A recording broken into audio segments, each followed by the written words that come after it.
Let's be honest, Hollywood in the 1960s wasn't just pushing boundaries, it was bulldozing them and lighting up the rubble for everyone to see. Forget safe, sanitized entertainment. These films ignited firestorms of outrage, police raids, and moral panic. But why did these movies spark so much fury? Was it all just tabloid hysteria, or did they genuinely threaten to unravel society's seams? Stick around, because some of these stories are even crazier than the films themselves. Psycho 1960. Before Psycho, horror was mostly haunted houses and cardboard ghouls. Then, Alfred Hitchcock threw a knife at America's comfort zone, and the censors went ballistic. Psycho wasn't just a movie, it was a cultural panic attack. The infamous shower scene was so shocking, British censors demanded edits, and some US cities tried to ban it outright. Canadian provinces pulled it from theaters, claiming it was too traumatic for the public. Hitchcock didn't just break the rules, he rewrote them. He refused to let audiences in after the movie started, adding to the mystique and the mayhem. The Catholic Legion of Decency threatened a national boycott. Parents' groups freaked over Janet Leigh's bra,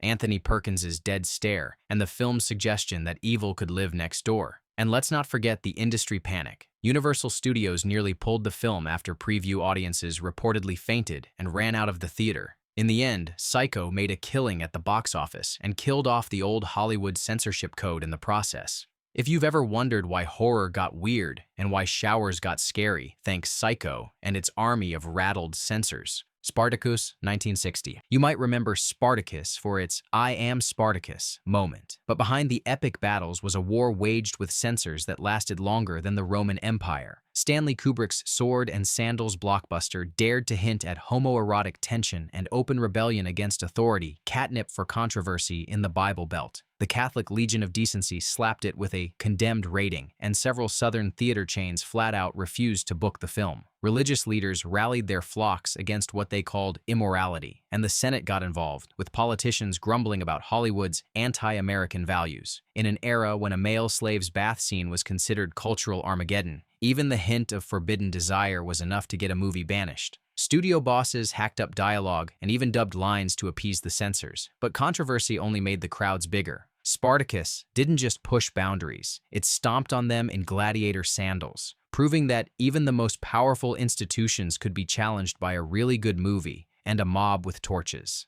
The real revolution wasn't on the screen, it was in the box office and the headlines. The Children's Hour, 1961. Think school drama is intense? Try releasing a movie in 1961 that dares to utter the word lesbian. The Children's Hour took a swing at one of Hollywood's last taboos, and the censors came out swinging harder. William Wyler's adaptation of Lillian Hellman's play, starring Audrey Hepburn and Shirley MacLaine, was instantly labeled corruptive by moral guardians. Oklahoma banned it. Texas theaters refused to show it. The Catholic Legion of Decency gave it a death sentence with their condemned rating, which meant no good Catholic was supposed to watch it, so naturally, everyone wanted to. Overseas, it faced bans across Latin America and parts of Europe for offending public morals. Even in cities where it played, nervous theaters added "for mature audiences only" warnings. Despite the uproar, The Children's Hour forced a national conversation about censorship, morality, and the poisonous power of gossip. Some saw it as a threat to the nation's moral fiber. Others saw it as a lifeline for the truth. Either way, it was proof that Hollywood was finally willing to take risks, and that risk sometimes meant getting banned. Splendor in the Grass, 1961. You want to see censors sweat? Show them young love and mental breakdowns. Splendor in the Grass, directed by Elia Kazan and starring Natalie Wood and Warren Beatty, was a Molotov cocktail tossed straight at 1960s respectability. This was a film about teenage sexuality, repression, and heartbreak, topics usually locked up with the car keys. The Catholic Legion of Decency condemned it, leading many theaters in Catholic-heavy regions to pull it immediately. Kansas authorities threatened to arrest theater owners who screened it uncensored. Even in New York, moral watchdogs wrung their hands over its depiction of sexual longing and mental health struggles. Critics argued the film would corrupt the youth and destroy family values. Ironically, all that outrage just made teenagers want to see it more. The movie's honest look at desire and pain paved the way for a new era of Hollywood realism, where messy feelings weren't swept under the rug. Splendor in the Grass didn't just survive the firestorm, it danced in it, daring anyone to look away. 1961. You'd think a screwball comedy about Coca-Cola and Cold War Berlin couldn't possibly set off a censorship riot. Think again. Billy Wilder's 1, 2, 3 was so fast, sharp, and subversive, it made both sides of the Iron Curtain nervous. While Germany pulled it from theaters for poking fun at their divided city, back in the US, Southern theater chains hesitated to screen it because of its un-American satire and, surprisingly, risque jokes. Political groups accused Wilder of undermining American values, while some theaters edited out entire sequences they found too suggestive or too communist. The breakneck pacing and relentless innuendo rattled audiences used to safer, slower comedies. In a decade when jokes about nuclear war and sexual liberation could cause a moral panic, 1, 2, 3 proved you didn't have to be an epic or a horror flick to get on the censor's hit list, just really, really smart. In the end, the controversy didn't slow down Wilder, it just made his wit that much sharper. Lolita, 1962. If you think today's outrage culture is wild, try dropping Lolita into early 60s America and watching the moral fireworks explode. Stanley Kubrick's take on Vladimir Nabokov's already infamous novel was basically a red flag to every censor in the English-speaking world. The mere premise, a middle-aged man obsessed with a teenage girl, sent the MPAA and religious groups into a tailspin before a single frame even rolled. Southern theater chains flatly refused to screen it unless key scenes were slashed or dialogue rewritten. Some states wouldn't even consider a permit, and TV stations wouldn't touch the promotional materials with a 10-foot pole. The advertising campaign tiptoed so carefully around the real story that moviegoers barely knew what they were about to see. Abroad, things got even messier. France and England demanded edits, and some countries banned it outright. Kubrick had to play a constant game of chess with censors, lawyers, and studio execs just to get the film into theaters. Was it art? Was it filth? Everyone had an opinion, but the only thing they agreed on was this: Lolita was trouble, and nobody was going to watch it without a fight.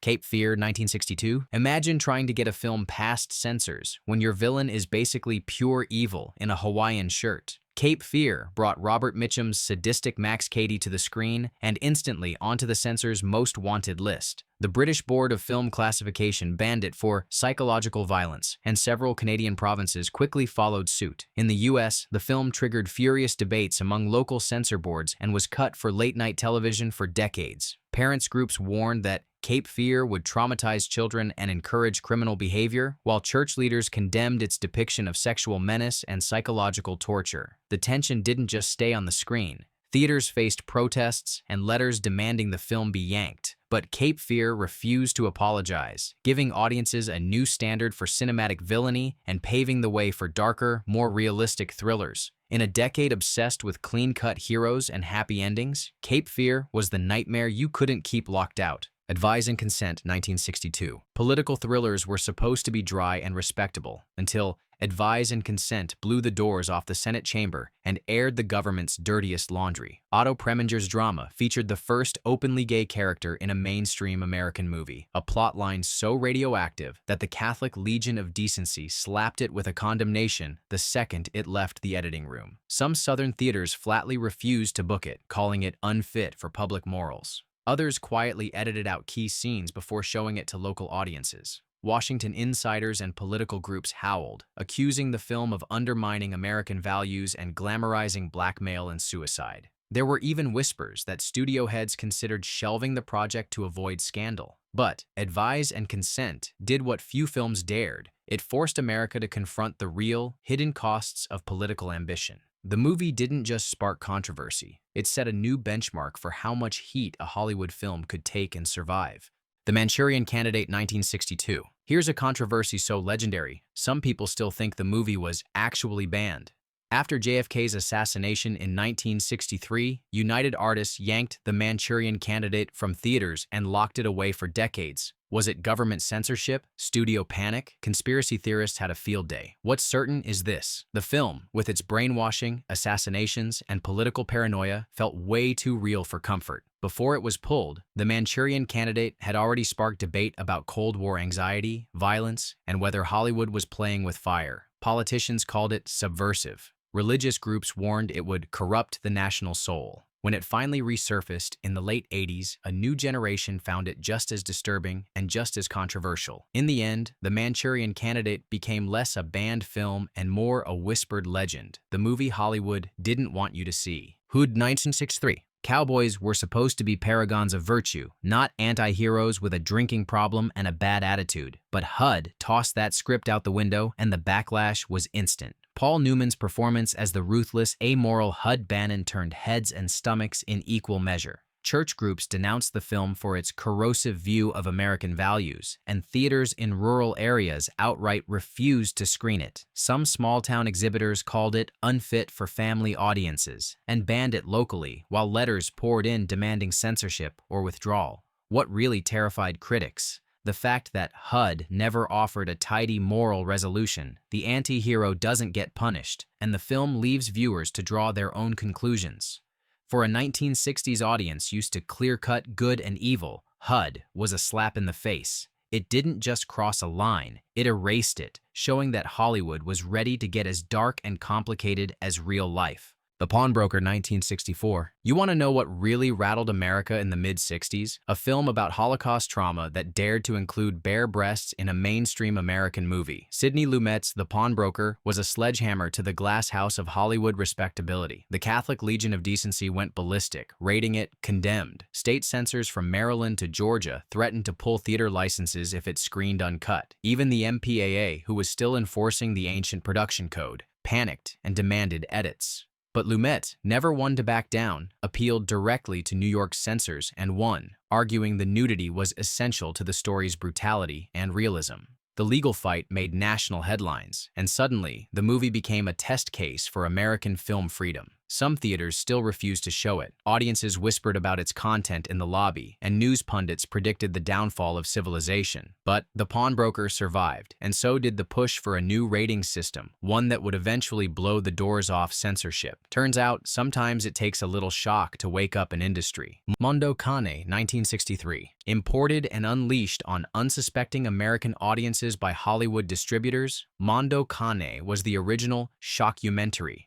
and censors had no idea what to do with it. Scenes of animal cruelty, nudity, bizarre rituals, and blunt social commentary had Boston, Chicago, and Philadelphia, all threatening bans. Theaters were raided, prints were confiscated, and Mondo Kane was labeled obscene and dangerous to public morals. Even the poster was banned in some cities. Moral crusaders were convinced this movie would warp young minds and destroy the fabric of society. The controversy was so white-hot, some places screened it secretly, advertising only by word of mouth. In reality, Mondo Kane was less about perversion than about holding up a funhouse mirror to Western hypocrisy. But in 1960s America, any film that put real life's messiest, weirdest moments on the big screen was seen as a threat. Mondo Kane left a trail of angry op-eds and nervous theater owners in its wake, and opened the door for every outrageous documentary that followed. The Carpetbaggers, 1964. If you ever want to watch censors lose their collective minds, show them The Carpetbaggers. Based on Harold Robbins' steamy bestseller, this Hollywood soap opera turned sex, violence, and greed into box office gold and a censorship nightmare. Religious groups labeled it indecent. Local boards in the South and Midwest pulled it from theaters, and the Legion of Decency, never one for subtlety, simply condemned the entire production.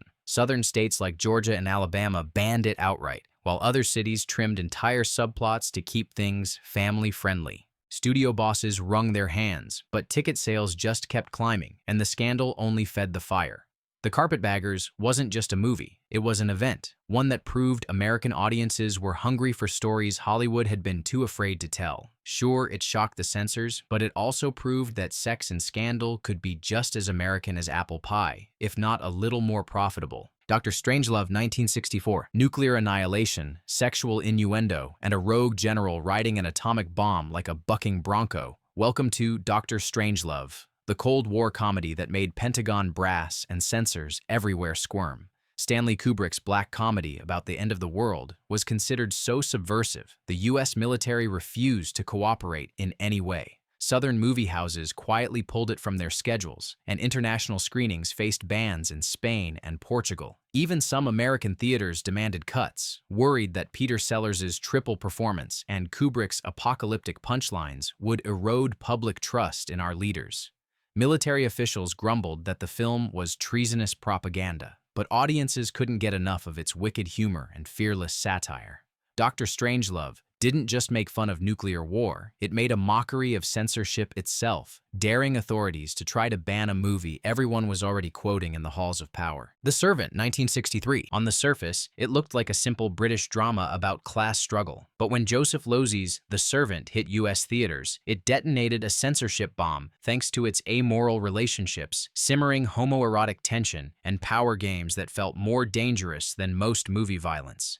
In places like Texas and Alabama, the film was quietly shelved, never making it to local screens. The Legion of Decency condemned it, and some theaters insisted on cuts or simply ran it for adults only, turning its premiere into a forbidden event. The controversy only made the film's psychological mind games more tantalizing, and soon, The Servant became a must-see for the adventurous and the rebellious. It's proof that sometimes the most dangerous movies aren't the loudest. They're the ones that slip under the radar and leave you questioning everything. Seconds, 1966. Ever seen a movie so weird and unsettling, audiences actually walked out confused and censors debated whether to let anyone see it at all? Enter Seconds, John Frankenheimer's trippy tale of midlife crisis, identity swaps, and secret surgeries. Rock Hudson, playing wildly against type, dives into a shadowy world of plastic surgery cults and existential terror. The infamous orgy scene sent the MPAA into panic mode. The board threatened an outright ban if the sequence wasn't toned down, and some states still refused exhibition licenses even after cuts. Religious leaders decried its depravity, while critics wondered if it was art, a nightmare, or some dangerous mix of both. Reviews were split, and the studio's marketing campaign all but apologized for how disturbing it was. Even theaters that did screen it often ran disclaimers warning about adult content and psychological shock. In the end, Seconds bombed at the box office, but grew into a cult legend, one that helped push Hollywood into bolder, weirder territory. When the most unsettling part of your movie is reality itself, you know you're onto something dangerous. The Loved One, 1965. Funeral homes, wild orgies, and the most irreverent take on death ever committed to celluloid? The Loved One gleefully stomped on America's most sacred taboos. Based on Evelyn Waugh's savage novel, this Hollywood satire took shots at the mortuary business, religion, and just about every social class that bought a ticket. The National Funeral Directors Association called for it to be banned. Religious groups howled about blasphemy, and several states threatened to prosecute theaters that screened it. Critics were polarized. Some called it brilliant, others unfit for human consumption. The film's marketing leaned into the controversy, hyping it as the motion picture with something to offend everyone. In the South and Midwest, censors yanked it from theaters after just a few days, fearing public outrage. But The Loved One found its audience: the rebels, the weirdos, and anyone sick of Hollywood's usual sweetness. Sometimes controversy isn't a side effect, it's the whole point. Who's Afraid of Virginia Woolf, 1966. When Mike Nichols adapted Edward Albee's stage classic, nobody was prepared for just how raw, bitter, and explicit the dialogue would be. Who's Afraid of Virginia Woolf didn't just break the production code, it shattered it. The MPAA freaked out over the profanity and sexual innuendo, threatening to deny it a seal of approval unless lines were softened. But the studio refused, and some states, like Georgia and Maryland, banned it outright. Many theaters refused to show it unless it was trimmed for moral decency. The Catholic Legion of Decency, always on high alert, called it morally objectionable in part. Despite, or because of, the furor the film packed theaters, it forced the industry to reconsider what grown-up movies could actually say and show, paving the way for the modern rating system. Sometimes the best drama happens off-screen, when a film dares to tell the truth and lets the chips or liquor bottles fall where they may. The Naked Kiss, 1964. If you thought Hollywood wouldn't touch subjects like prostitution, trauma, or even child molestation in the 60s, Samuel Fuller's The Naked Kiss was here to slap you awake. This pulpy, hard-edged noir featured a former sex worker seeking redemption in a town full of secrets, and censors lost their minds. The Boston Censorship Board banned it outright, while other cities demanded edits to its deviant subject matter. Religious groups called it a new low for Hollywood. Fuller, never one to shy away from controversy, doubled down, making the film even more raw and uncomfortable. The film's taboo-busting plot was way ahead of its time, dealing with predatory men and the possibility of redemption for fallen women. Audiences were divided. Some were shocked, some fascinated, and a few just couldn't look away. The Naked Kiss didn't just stir the pot, it shattered it, reminding America that the dark side of life doesn't disappear just because you ban it from the movies. The Group 1966, a story about 8 young women navigating life, love, and taboo in 1930s America, doesn't sound like a recipe for outrage unless it's The Group. Sidney Lumet's adaptation was loaded with forbidden topics for the time: abortion, lesbian relationships, sexual assault, and mental illness. The result? Church groups launched boycotts. Several southern and Midwestern cities banned it outright, calling it subversive. Even the MPAA bristled at its frank dialogue, and adults-only tags popped up everywhere. Critics argued whether The Group was trailblazing or trashy, but the controversy guaranteed packed houses wherever it played. It was one of the first mainstream Hollywood movies to treat women's real issues as worthy of honest storytelling. No sugarcoating, no sanctimony, just messy reality. That didn't stop censors from wishing it would just disappear. But, in the end, it proved that audiences were more than ready for the truth, even if the authorities weren't. Blowup 1966, a murder mystery, swinging London, and gasp, actual nudity? Blowup wasn't just a movie, it was a litmus test for how much America could handle. Though technically British, MGM released it in the States, and suddenly, the censors had a crisis on their hands. The MPAA wanted it banned for its nudity and eroticism. In Texas, Alabama, and Boston, city officials yanked its exhibition licenses, calling it filth in Technicolor. Some theaters in conservative states were raided, and prints confiscated mid-show. TV stations flatly refused to advertise it. The controversy swelled to such proportions that it helped break the ancient production code for good, ushering in the age of the modern film rating system. Meanwhile, Blowup became a box office sensation, with young audiences dying to see what all the fuss was about. Antonioni's arty mix of photography, violence, and the fleeting truth was more than just groovy aesthetics. It was a time bomb lobbed into the culture wars. When a film's reputation is built on what you're not allowed to see, that's Hollywood controversy at its most delicious. Valley of the Dolls, 1967. If there was ever a movie tailor-made to terrify moral crusaders, it was Valley of the Dolls. With its pill-popping, bed-hopping, booze-soaked melodrama, this adaptation of Jacqueline Suzanne's bestseller became an instant scandal magnet. The Catholic Legion of Decency branded it morally offensive, and Southern theaters, especially in places like Mississippi and Arkansas, refused to book it at all. Cities in the Midwest slapped it with an adults-only label, and some even tried unsuccessfully to prosecute theater owners for public indecency. Reviewers called it a threat to American values, but what really drove the censors mad was its frankness about sex, addiction, and the dark side of stardom.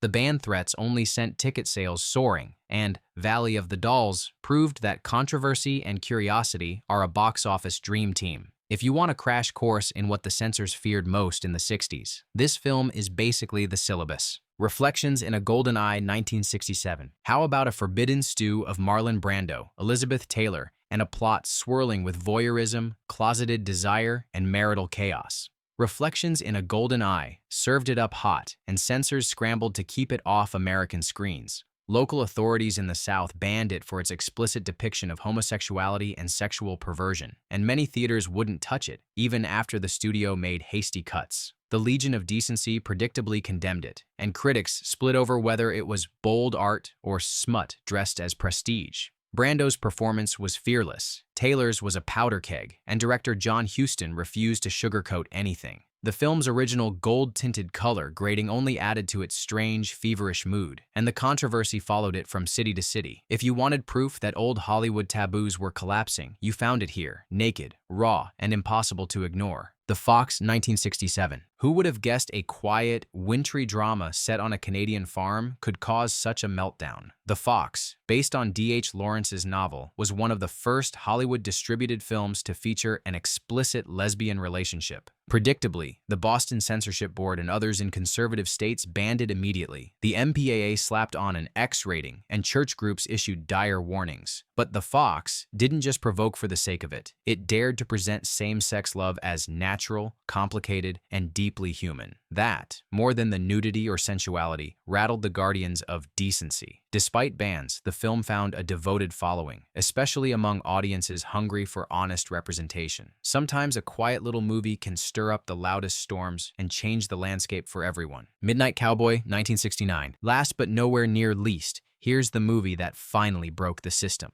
Midnight Cowboy was a gritty tale of hustlers and heartbreak in New York City, shot with all the rawness and empathy that 1969 could muster. The film was given an X rating for its portrayal of male prostitution, casual sex, and gritty street life. Southern states like Texas and Florida banned it, and TV networks ran away screaming. Local boards in Utah and other conservative strongholds refused to grant exhibition licenses. The Catholic Legion of Decency added their own blacklist, but all that did was turn Midnight Cowboy into an underground sensation. And then, in a twist that shocked the whole world, the banned movie won the Oscar for Best Picture, the first and only X-rated film to do so. It was the moment Hollywood's old rules finally fell apart and a new era of unfiltered storytelling was born. If you want to pinpoint the exact second America changed, you could do worse than the opening credits of Midnight Cowboy. So there you have it, 25 movies from the 1960s that Hollywood tried to muzzle, moralists tried to erase, and audiences just couldn't resist. These weren't just films, they were battlegrounds where art, power, and freedom collided.